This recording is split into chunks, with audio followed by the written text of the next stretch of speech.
South distribution north distribution company लगभग जहां भी जिसके यहाँ ड्यूज है उनके घरों की बिजली काट दी गई है।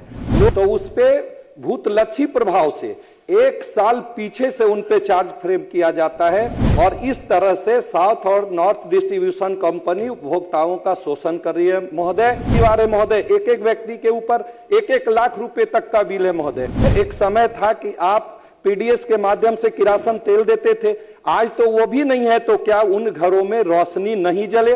लेकिन लोग बिजली जलाते हैं, बिल नहीं देते हैं, तो ये तो मुश्किल काम है उसको माफ करना या और कोई जो साउथ नॉर्थ डिस्ट्रीब्यूशन कंपनी किसी के यहाँ रेड मारती है सर, तो वो 1 साल भूतलक्षी प्रभाव से उनके ऊपर चार्ज फ्रेम किए जाते हैं। के पास 2 वक्त की रोटी नहीं है, मिट्टी का मकान है, उसके एकदम गरीब तबका का है, उसके पास 1 लाख रुपया देने का पैसा नहीं है। ठीक है, जो माननीय सदस्य का सुझाव है कि ब्याज का, उस पर विचार करेंगे। बिजली उपभोक्ताओं के साथ इंसाफ होना चाहिए, उनका ब्याज का पैसा माफ होना चाहिए।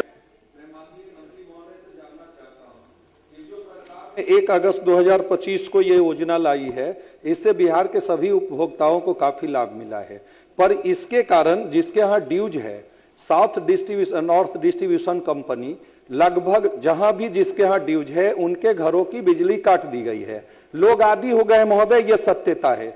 और उसके कारण जब वो लोग किसी तरह से बिजली को ये करते हैं तो उस पे भूतलक्षी प्रभाव से 1 साल पीछे से उन पे चार्ज फ्रेम किया जाता है और इस तरह से साउथ और नॉर्थ डिस्ट्रीब्यूशन कंपनी उपभोक्ताओं का शोषण कर रही है महोदय। इसलिए क्या मंत्री महोदय ऐसा कोई नियम या प्रभावी तरीके से लागू कराना चाहते हैं कि कैंप लगाकर ब्लॉक में, पहले भी आप कैंप कराते थे, कैंप लगाकर 15 दिन में हर ब्लॉक में जिनकी शिकायत हो वो शिकायत लेकर जाए और वो करें। साथ ही साथ ओटीएसएस के माध्यम से जो गरीब परिवार है महोदय, एक एक व्यक्ति के ऊपर 1-1 लाख रुपए तक का बिल है महोदय, जो देना जिनके लिए बस में नहीं है और उसके कारण बिजली विभाग वो कनेक्शन भी उनके यहाँ नहीं हो पाता। तो आज के दिनों में महोदय एक समय था कि आप पीडीएस के माध्यम से किरासन तेल देते थे, आज तो वो भी नहीं है। तो क्या उन घरों में रोशनी नहीं जले? क्या सरकार इस मामले में उन झोपड़ियों के अंदर भी बल्ब जले, इसके लिए कौन सी व्यवस्था करना चाहते? माननीय मंत्री,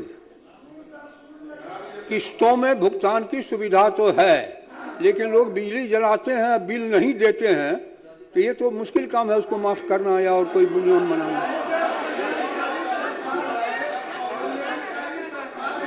सरकार से भैया, सरकार से यही हम लोगों ने संज्ञान में सरकार का लाया कि ओटीएसएस के माध्यम से वो जिनके यहाँ ड्यूज है वो देने को भी तैयार है, ये ले एक मुश्त वो सेटलमेंट करके, लेकिन जो 1 साल का सरचार्ज जो फ्रेम करते हैं उसके लिए सरकार ने कुछ नहीं बताया। जो साउथ नॉर्थ डिस्ट्रीब्यूशन कंपनी किसी के यहाँ रेड मारती है सर, तो वो 1 साल भूतलक्षी प्रभाव से उनके ऊपर चार्ज फ्रेम किए जाते हैं। सरकार ने इस पे कोई जवाब नहीं दिया। मैं सरकार से ये जवाब चाहूंगा। रोमी जी आप भी पूछ लीजिए। रोमी जी एक ही बात हो जाए।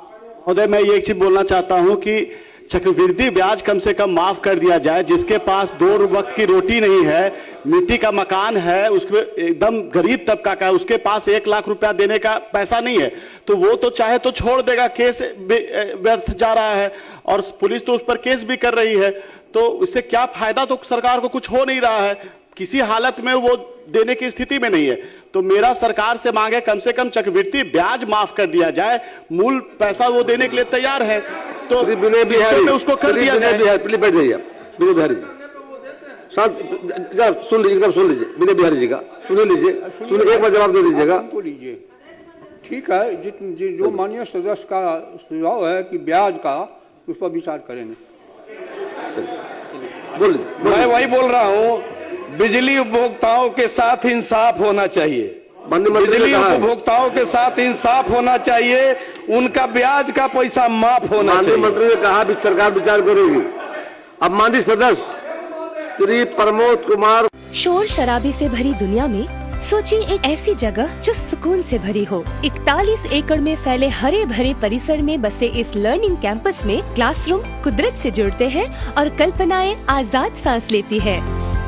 Vidya Vihar residential school cosmopolitan campus, विश्व स्तरीय सुविधाएं, समृद्ध लाइब्रेरिया, आधुनिक लैब्स, कला, खेल और हर एक बच्चे की खास देखभाल। एक ऐसा कैंपस जहां दिल और दिमाग निखरते हैं।